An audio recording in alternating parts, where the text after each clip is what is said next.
All right, in this video we're going to make miniature, itty bitty, teeny tiny vases. Aren't those cute? And it's just for like one flower to go into.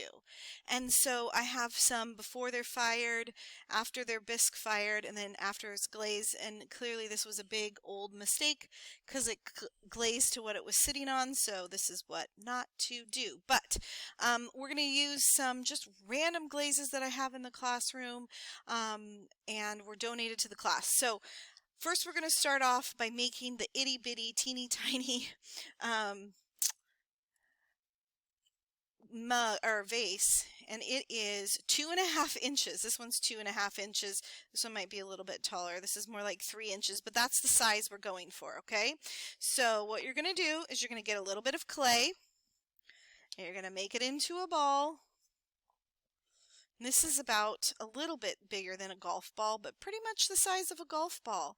And then you're going to rip it in half and make 2 smaller balls. These are like the size of little bouncy balls when you were a kid. Maybe like the large, like little miniature bouncy ball you had. Okay, and then all you're going to do is you're going to make a little tiny pinch pot, right? And so it's not going to be very deep. Okay, but we started ceramics 1 with a pinch pot. Okay, so this is kind of like a test to see if you can still make a little mini pinch pot. Don't tell the teachers, but what I plan to do is have you each donate 1 of your pinch pots to me, and then I am going to, in future years, hand them out to teachers for teacher appreciation. So you're going to make 2.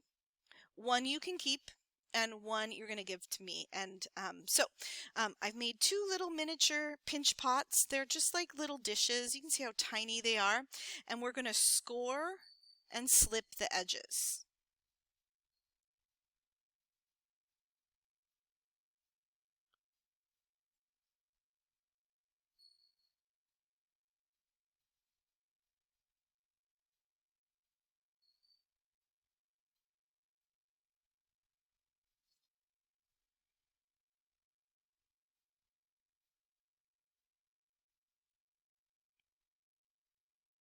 One thing I forgot to say is you want to make sure that they match up, that the lip here matches the other lip. And the best part about this is if you mess up, you just start over. Okay, but see how they match? Okay, so then I'm going to take my slip. My slip's kind of thick here, but just get it in there to act a little bit like glue.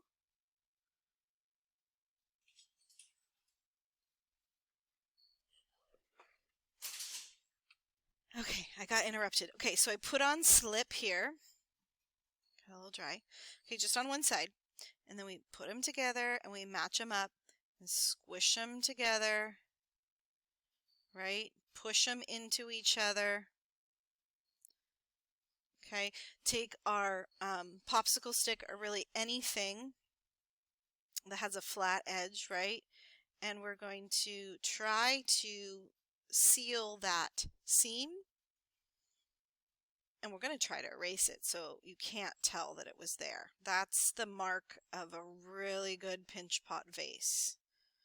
That's high craftsmanship, when you don't know the seam was there or where it was. Okay, so I did that, and then I'm just going to kind of roll it a little bit. Okay, and use my finger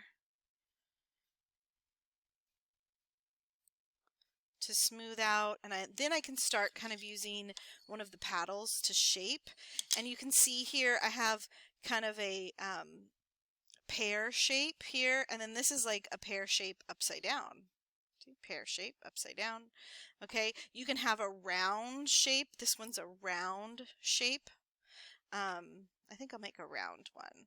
So I'm just going like this, being really gentle. It's really like a baby chick, right? So, and then I can use my paddle to condense and firm up.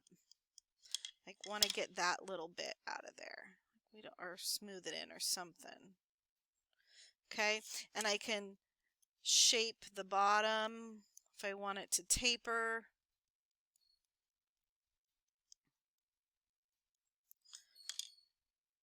Maybe that should be the top. I can tap on my table too, but just holding it in my hand, doing some quick shaping. Take your time. There's no need to rush. I'm trying to make this video during my prep period, so that is why I am rushing. Okay, now I'm going to just let that sit there for a minute or two, and we're going to do the lip and the rim. And so I just like to take a little ball.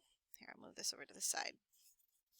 Take a little ball of clay, flatten it.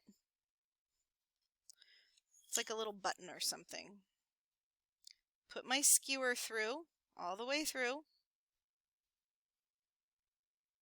Open it up a little bit.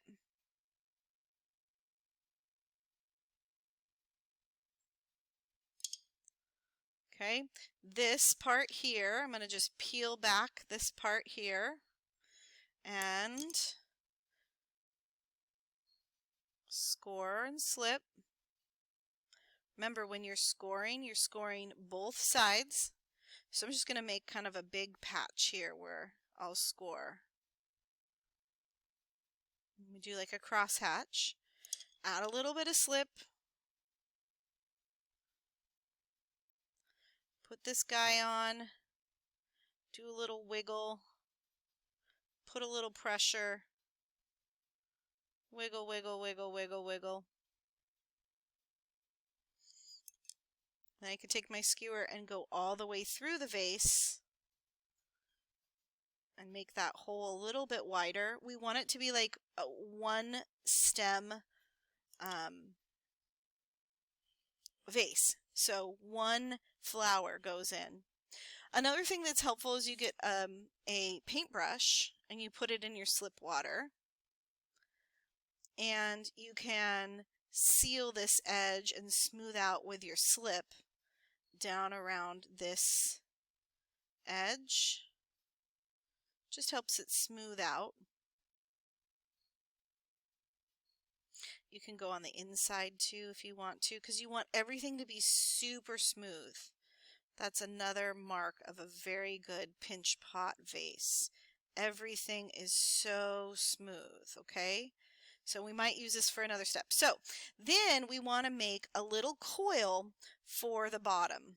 So this is the foot coil. So I'm going to make a little coil.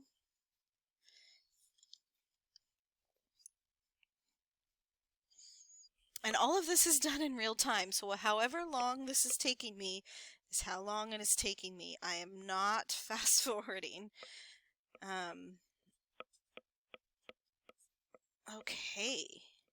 So there's a nice little coil. I'm just going to hold it in my hand, and I want to put it just on the inside of the edge. So I didn't put it right on the outside. I'm just putting it right on the inside. And then I'm going to take my popsicle stick again, and I'm just going to blend from the inside in. I'm not going to blend the outside because I want the outside to have that nice definition. I'll show you in a minute. Okay, so I want the outside to have this line right there. So it kind of shows you that it is in fact a foot, but I can take this, go around the inside, and get all of the inside nice and smooth. I did not even blend that in, but I could. Okay, and the last step, there's two last things. Second to the last step is you want to carve something out of it. Something like a repeated pattern. Don't just do lines. I'm going to say that's already been done. Oh, there's the bell. So I'm going to have to pause this, wait till my class ends after school. I'll finish the video. All right, so where were we? We have a pinch pot vase, we have a neck and a lip here, and we have a little foot. So the last two things are texture or like a repeated mark. Like I was saying, here is a repeated mark. And so I just wanted to show you some of the things. I want you to do this with a found object. So I don't want to use the texture mats or a stamp or anything like that. For example, look at the lids of pens. Right here I have 3 different marks I could make. I could use a tool and make a mark. I could use a button or a key. What about what are those called? A hair clip, or this is like a weird bead. You could use nature. You could get some leaves. I have this really weird, I don't know, it's from the desert. Okay? Or you could get something that has some texture on it and roll it on. So, I don't know which one I want to use. Kind of want to use the pen caps, but so what I'm going to do to test it, because I definitely want to test it, is I'm going to do it on the bottom. Okay, and if it works out, then I can use it, and if it doesn't, then I'll smooth it over. But okay, it kind of worked out. It's just a little soft. Okay, so I'm just going to go for it. And you want to just create some sort of pattern. Yeah, that doesn't look very good, does it? Okay, so plan B, right? Smooth that over. Whoa!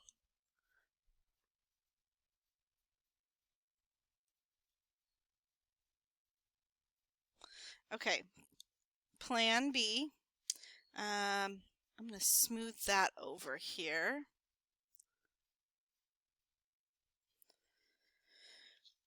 I think I really like this. So I'm just going to press this in and see what kind of texture I get. I've never done this before, so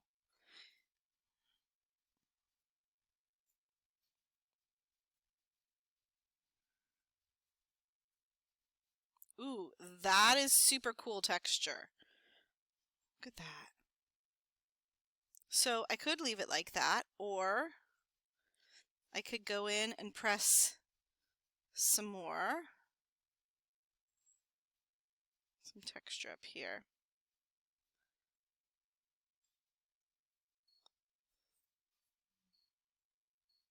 So yeah, I really encourage you to use whatever you have in your backpack or what's around you in nature.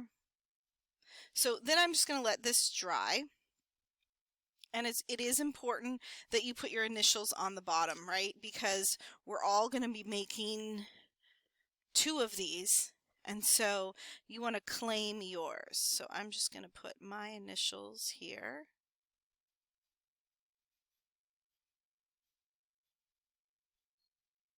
And then you're going to fire it, right? And then when it comes out, it will be ready to glaze. And so I have all these glazes in my classroom that were found in a lady's ceramics studio, and she was just giving them away. And it was a long story, but all these little tiny ones, some of them are really old, so you definitely want to shake. And you just want to go and Google. So on this one I would Google Duncan CR903 Emerald Falls, see what it looks like, see if I like it. Okay. The trick with all of these is you don't know how they're going to react. You want to make sure that they say